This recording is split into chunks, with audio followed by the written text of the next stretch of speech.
Jeudi 26 décembre, le ciel peu clair en territoire de Lubero au Nord Kivu. En face de la presse, le lieutenant-colonel Mark Azukai pour présenter les résultats à mi-parcours des opérations militaires en cours dans le sud du territoire de Lubero sous le commandement du général-major Bruno Mandevou, commandant du secteur opérationnel Grand Nord sous Colin 1. Les opérations vont bon train.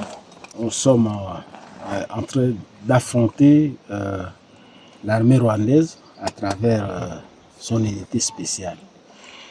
Aujourd'hui, nous nous retrouvons dans ce contexte et dans cet espace pour vous démontrer l'implication du Rwanda à travers son armée. Parmi les capturés figure ce jeune militaire rwandais, Iradon Kunda, Jean de Dieu, c'est son nom.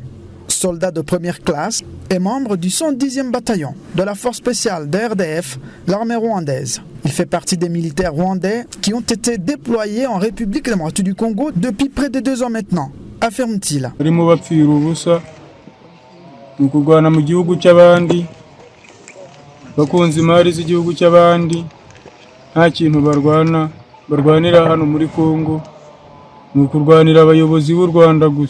Nous avons été déployés en RDC par notre président Paul Kagame afin d'attaquer la menace sécuritaire contre le Rwanda qui sont les FDLR se trouvant sur le sol congolais, déclare-t-il. Blessé au combat avant d'être capturé, ce jeune soldat rwandais de 22 ans est bien pris en charge par les forces armées de la République démocratique du Congo, respectueuse des principes du droit international humanitaire.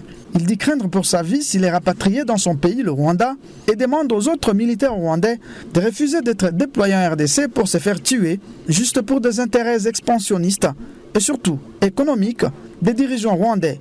Pendant ce temps, sur toutes les lignes de front, les FARDC maintiennent la pression sur l'ennemi. Les 11 encore sous occupation du M23 seront récupérés, rassure le porte-parole du secteur opérationnel sous Colin 1, Grand Nord.